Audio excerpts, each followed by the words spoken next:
What's up, everybody? Here we are with another episode of Ask Mike Anything. We are well into Q2 already, which is kind of crazy. That just feels absolutely uncomfortable to say. We're almost midway through Q2 already.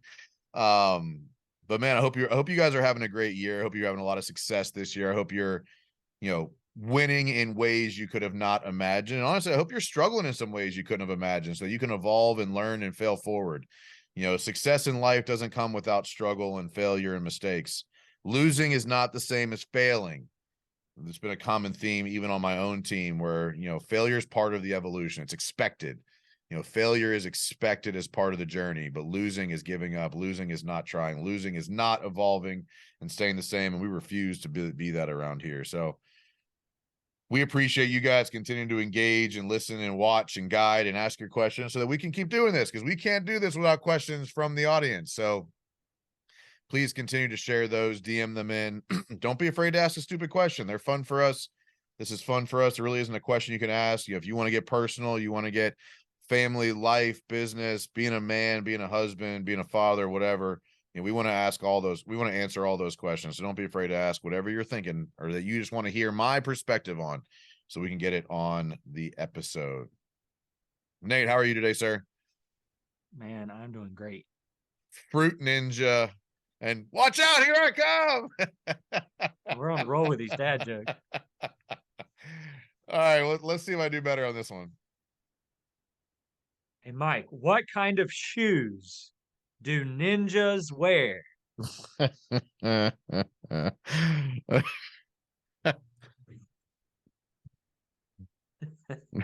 So based on the last episode, I want to say banana boat.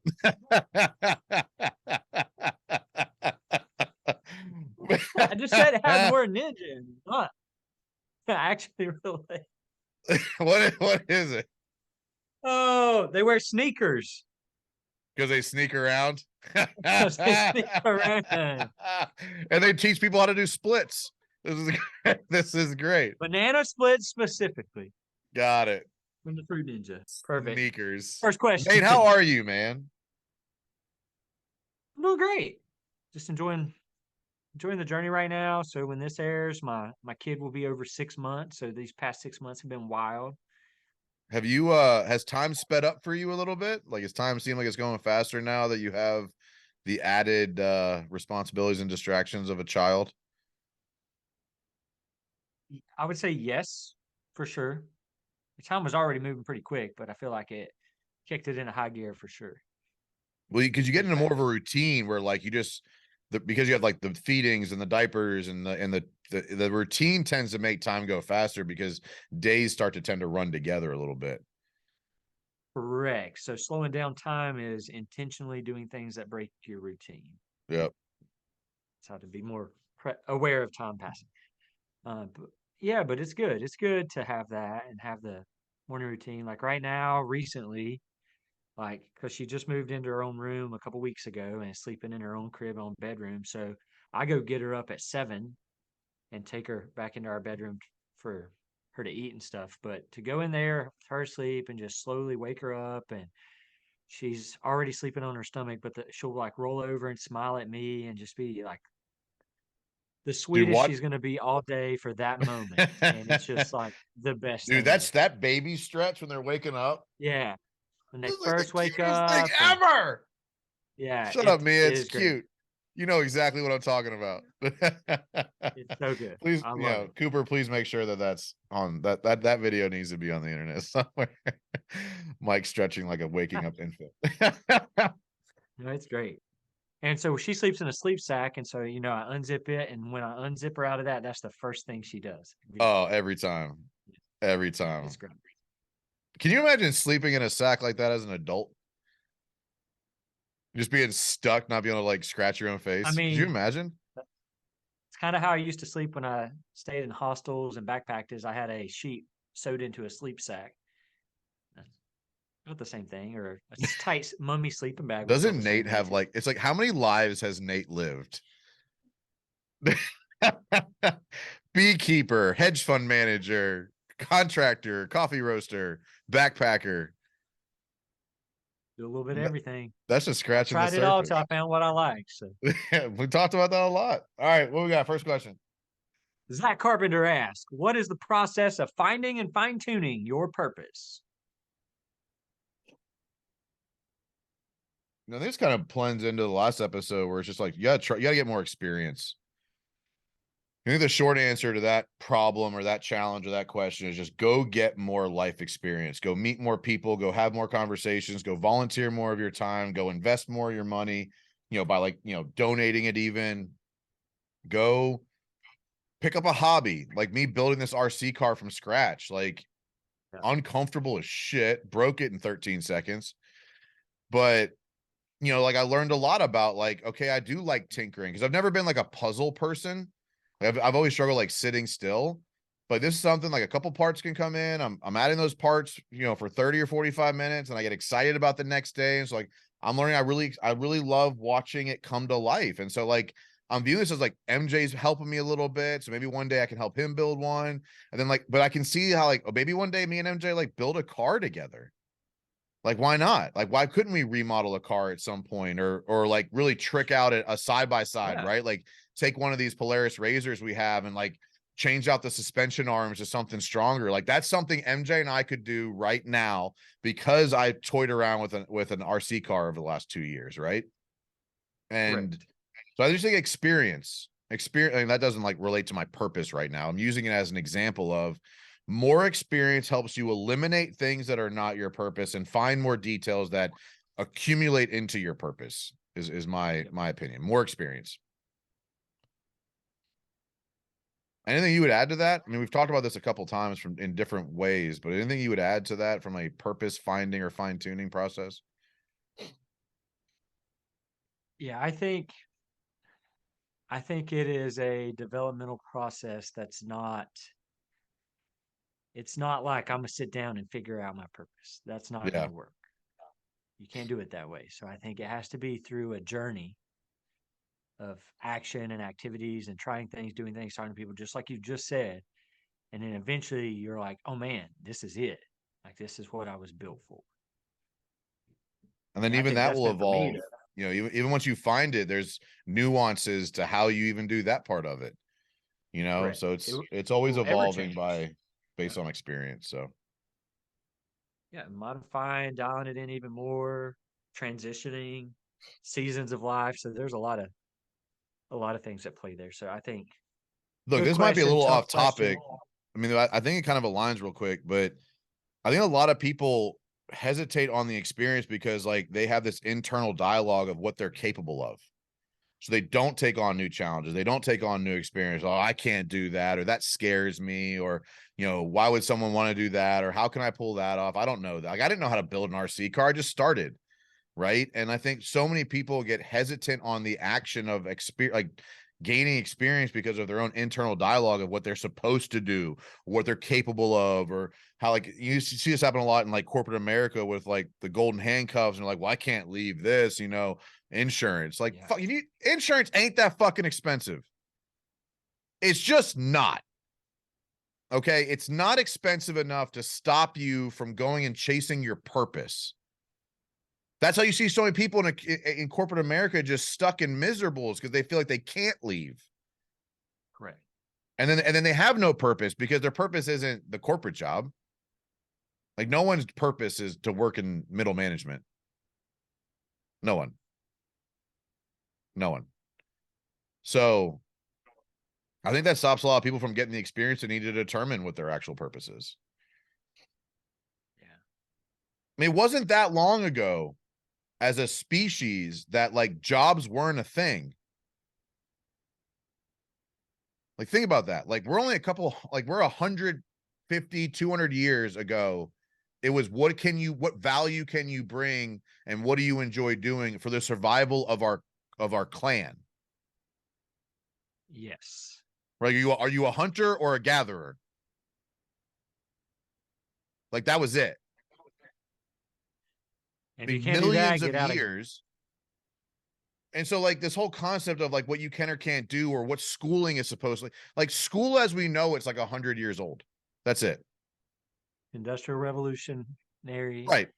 And but like concepts. And now, like, people say it's the only way, and college is the only way, when 100 years ago it wasn't even an option. Right. So it's just, I don't know, a little bit of a soapbox moment there. But if people were just willing to if they were more willing to fail at things, they'd be a lot fucking smarter. Correct. That's how you learn. Not in school. Get a bad grade, you're a loser.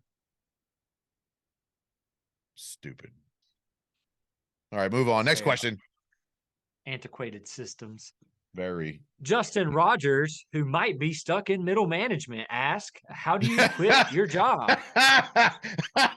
What timing there? How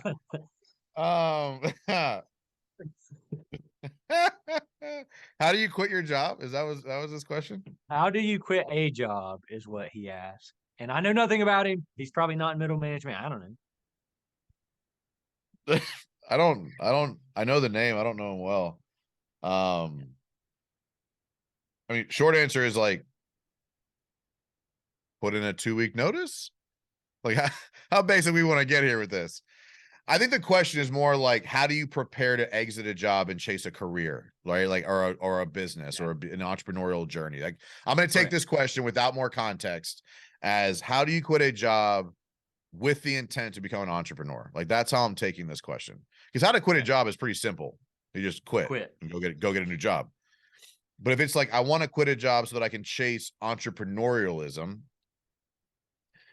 I think you be willing to work nights and weekends to build the business or the purpose or the passion to a point that can make sure you can feed yourself so that you can quit your job and not drown, not like just be completely broke. Because you're never going to be able to save up enough money from your career to make it comfortable to quit, because you've built a lifestyle at that income level. 99.9% of people, maybe Justin Rogers is different, but most people live at the cap of their income. Yep, right up against it.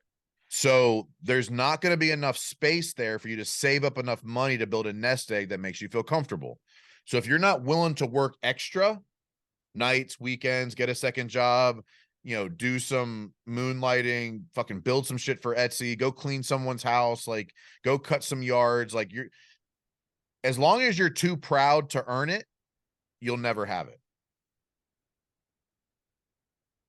And so, I think The Rock even said, don't spend 8 or 9 hours every day working for someone else's dreams and spend 0 hours working on your own. But like, you can't stop working those 8 or 9 hours because you need that income, right? So I think for this specific Justin Rogers question is like, go start working extra somewhere else while also minimizing your lifestyle. If you're working nights and weekends, you're not going out to eat, you're not going out to drink, you're not going on vacations, right? So you start saving more money than you realize. Before you know it, more income, less expenses. You have more of a nest egg now that makes you feel more comfortable making the jump. So I don't know his exact context to the question, but that's, if he's looking at it from that perspective, that's what I would do. That's what I did. I started coaching before I quit my job.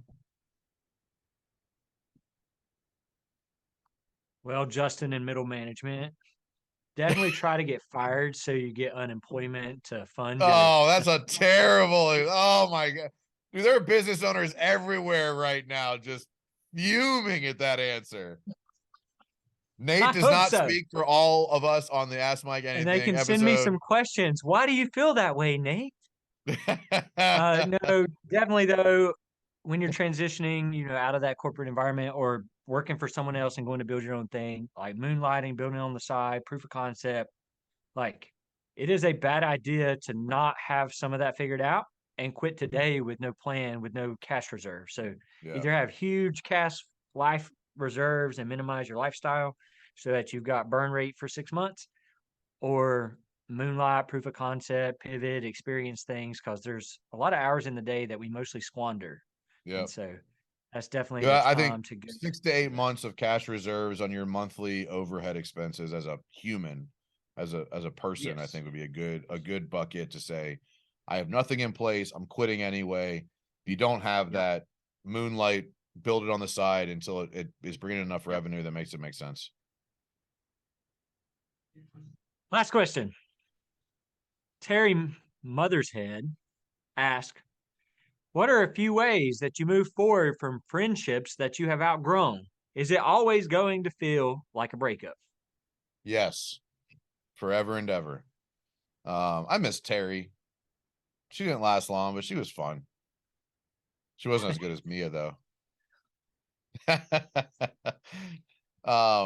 That's a joke. They were both incredible people. No, I'm proud of Terry. You know, she made the decision to go support her husband's business, which I thought was a huge life decision that I know wasn't easy, but it's incredibly fulfilling for me to watch people chase things like that and like go after it. Like her husband starting his own business and her deciding that, you know, she needed to go support him was by far the best decision. But as far as relationships and friendships and how I go about doing it is like at some point you just have to stop saying yes to things. Most of your friends, if you don't reach out to them first, they're not reaching out to you first. So if you stop taking the first initiative to reach out to them, they likely go away on their own. Because most people don't take the first initiative, right? Like there's always that one side of the relationship where like if that person doesn't ask, it doesn't happen. Yep. Right? Like I think we all have had relationships like that where if you're not initiating the request or initiating the invite or initiating the intent to spend time together, you just don't hear from the other person. So if you stop initiating the conversation and they stop reaching out, they weren't a real friend to begin with. That's my opinion. You know, they're not somebody who is equally as engaged in your success as you were in theirs. So I don't know if that's fair or not. I don't know if that's okay or not, but like, that's how I start the process. If I'm running out of time and chasing something new or trying to become something new, like by just nature of being busy, I stop initiating conversations, right? I don't have the time. I'm not available. I'm just busy. I'm traveling, events, whatever. And so some friendships just disappear because you stop initiating the conversation because they won't or don't. And it's not that they don't care. They're just in their own world dealing with their own shit. Yep.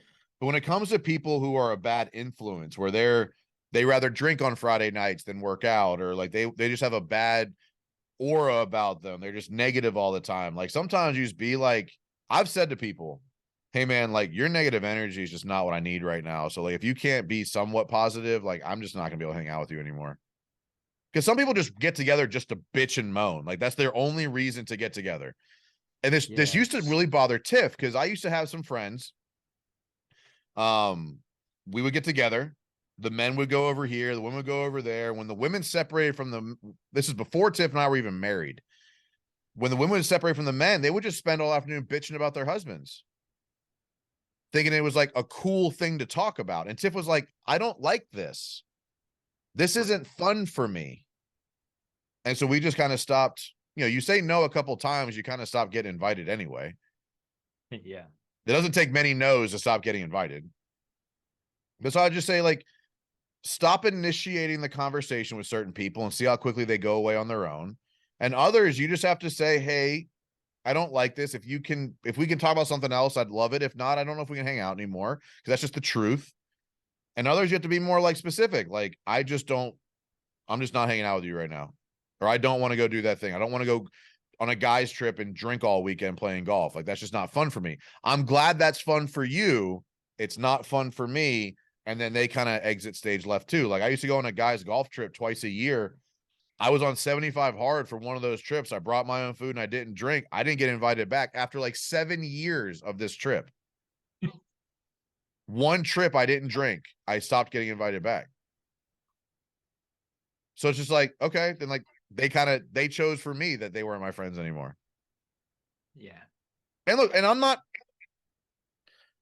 and it disappoints me that some people are out there trying to raise their family on 70, 80 grand a year. Because it's just not possible. You're constantly chasing your tail. Like it's not enough money to support a family. That's my opinion.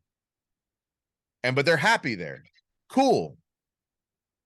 And so my interest in continuing to evolve just puts me on a different path, and that's okay. And I don't think it doesn't mean that we're not friends. Like I still have people that like randomly will reach out or I'll reach out to them. Just, hey, hope you're doing well. but we're just not hanging out the same anymore because we're just on different paths. And like, if you can't be willing to be on a path alone, you will be stuck to the limitations of everybody you're around. And that's just not, I made a decision a long time ago. I wasn't going to be held back by anybody. Long answer, but it's a tough scenario for sure, no matter what. I mean, like, Nate, you strike me as somebody that has historically been very okay on your own. Yeah, for the most part. When you were talking about that, I was like, oh, I've got to initiate to have friends. Like, that explains a lot. But it's true Jeez, though. guys. Like, it's not because you're not somebody's friend. It's just like we're all somewhat selfish for the right ways on our own. Like, we have our own game plan for the day. We have our own game plan for what our weekends look like. And like, even when you come to my house, like it disrupts your routine. Correct. Love spending time with you, but for both of us, it's a disruption to our routine. And sometimes you don't want a disruption to your routine. Doesn't mean I'm not your friend, right? But like, I see a lot of people that struggle with that disruption, and it makes it difficult. But like, there's not a single adult I've talked to ever that's been like, oh yeah, I just got too many friends. Like, not one. They're all like, man, it's hard to have friends as adults. Yeah. You know, because there's so many things going on. You're busy. Got your own stuff, your own business, your own family. That's a lot. I think that. Good. I think it's interesting. You know, I've had a few moments in life where I've had to pivot and move. Like, I'll never forget in like ninth grade, my childhood best friend that lived like 2 doors down from me, like he got into like smoking pot, which is whatever. But that wasn't my crowd. And I was like, dude, if that's the crowd you want to be in, like, I don't think we can hang out anymore. And I was like a ninth grader and saying, like, we can't be best friends anymore if this is the path you want to take. So, don't know. You just what you do. I mean, it is what it is. This way, you're going this way. See you later. It's been nice while it's been nice.